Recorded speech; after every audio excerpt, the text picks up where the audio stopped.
কোনো জিনিসের যদি আপনি সঠিক যত্ন না নেন তাহলে সেই জিনিসটায় আস্তে আস্তে পরিত্যক্ত, অগোছালো, মানে একেবারে শেষ পর্যায়ে মিশে যাবে। তো আমাদের এই রান্নাঘরটি একেবারে নষ্ট হয়ে গেছে, এটা মেরামতের কাজ কমপ্লিট করা দরকার। সো হ্যালো এভরিওয়ান, আসসালামু আলাইকুম। কী অবস্থা আপনাদের সবার? আশা করি আপনারা সবাই ভালো আছেন। আমিও আল্লাহর রহমতে অনেক ভালো আছি। সো এটি হচ্ছে আমাদের একটি রান্নাঘর আর কি, যদিও এইখানে তেমন একটা ইউজ করা হয় না। আমি বললাম তো, যদি প্রপার কোনো কিছুর যত্ন না নেওয়া হয় সে জিনিসটা আসলে পরিত্যক্ত থাকতে থাকতে একেবারে তুচ্ছ হয়ে যায়, অবহেলার পাত্র হয়ে যায় আর কি। তো এই রান্নাঘরটা আমরা বেসিক্যালি যখন উইন্টার সিজন থাকে, চারপাশ শুকনা পরিষ্কার থাকে, তখন হচ্ছে আমরা মাঝে মধ্যে এই রান্নাঘরে চুলাই জ্বালানো হয়। আর গ্রামের একটা ঐতিহ্য হচ্ছে চুলা থাকবেই। গ্রাম বলতেই হচ্ছে সবার, যে রান্না করুক বা না করুক, কিন্তু চুলার ঘর একটা থাকবেই থাকবে সবার। তো আমাদের রান্নাঘরও আছে, চুলার ঘরও আছে আর কি। যেহেতু আমরা গ্রামের মানুষ, আমাদেরও চুলার ঘর আছে, রান্নাঘর আছে। বেসিক্যালি আমরা হচ্ছে ঘ্যাঁসে রান্না করি, কিন্তু চুলাই তেমন একটা জ্বালানো হয় না। কিন্তু ওই যে গ্রামের ঐতিহ্য, চুলা একটা থাকবে সবার, ইউজ করুক আর না করুক, ঠিক ওইটাই হচ্ছে আর কি আমাদের অবস্থা। তো আমাদের চুলাও ভেঙে গেছে, রান্নাঘরটাও একেবারে ভেঙে গেছে। যেহেতু এটা ইউজ করা হয় না, এটা তেমন একটা মেরামত করারও কোনো দরকারই পড়ে না বা প্রয়োজন আমরা মনে করি না। তো যার কারণে দেখতে পাচ্ছেন চারপাশে কী অবস্থা, যে পলিথিন আছে ওগুলো সব মানে লাগতেছে। এটা একটা মানে কি বলবো, একেবারে দেখতে খুবই খারাপ লাগতেছে। জানি না আপনাদের থেকে কেমন লাগতেছে, মানে আমার চোখে আমার থেকে খুবই ভালো লাগতেছে না জিনিসটা। তো ভাবলাম যেহেতু মাঝে মধ্যে এখন যেহেতু উইন্টার চলতেছে, তো এখন মাঝে মধ্যে হচ্ছে শীতের পিঠা বানানো হয়, সব কিছু বানানো হয়। তো আসলে আমরা উইন্টারে বা ঠান্ডা লাগলে তখন হচ্ছে আমরা একটু রোদের তাপ শুকাতে চাই।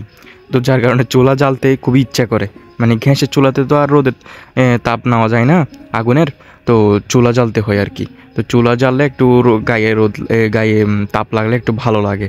তো যার কারণে ভাবলাম এখন থেকে মাঝে মধ্যে আমাকে বলছি যাতে মানে লাকড়ির চুলা জ্বালাই আর কি। লাকড়িও আছে অনেকগুলো পড়ে থাকছে, কিন্তু ইউজ না করাতে লাকড়িও নষ্ট হয়ে যাচ্ছে। তো যার কারণে জ্বালাতে হলে আগে রান্নাঘরটা একটু রেডি করতে হবে আর কি। তো এখন রান্নাঘর দেখতে পাচ্ছেন পুরা ভেঙে চুরে কী অবস্থা। তো এখন এটা আমি মেরামতের কাজ করব আর কি। তো ভাবলাম মেরামতের আগে আপনাদের সাথে একটু শেয়ার করি। তো মেরামতের পরে আর কি পুরা রান্নাঘরটা যখন কমপ্লিট করব বা ঠিকঠাক করার পরে তখন আপনাদেরকে আমি দেখাবো আর কি, মানে আমি কতটুকু কাজ করছি আর কি। আমি নিজেই হচ্ছে এই রান্নাঘরটা ঠিক করব আর কি। তো এখন আপনারা পুরো লুকটা দেখতে পাচ্ছেন কী অবস্থা, ভেঙে চুরমার। তো এটা আমি যখন ঠিক করব এরপর আপনাদেরকে দেখাবো। সো আপনাদের এখন কেমন লাগতেছে সেটা অবশ্যই কমেন্টে বলবেন। আসলে আপনাদেরও রান্নাঘর কি এরকম পরিত্যক্ত পড়ে আছে, ইউজ না করাই আর ঠিক করা হচ্ছে না, সঠিক ব্যবহার না করাই একেবারে পড়ে আছে, নষ্ট হয়ে যাচ্ছে? এটা কি আপনাদেরও এরকম আছে রান্নাঘর? অবশ্যই কমেন্টে বলবেন, যারা বিশেষ করে গ্রামে থাকেন এই আর কি। সো দেখতে পাচ্ছেন মানে পুরা কি এক অবস্থা, চারপাশে প্লাস্টিক।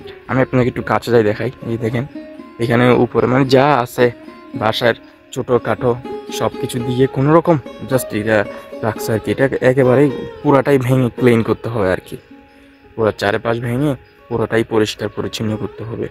চুলা দেখতেছেন, চুলাও ভেঙে গেছে, দেখতে পাচ্ছেন চুলাও ভেঙে গেছে দেখছেন। চুলাগুলো পরিষ্কার করা লেপে মানে মাটি দিয়ে লেপে সুন্দর করে বানানোর দরকার।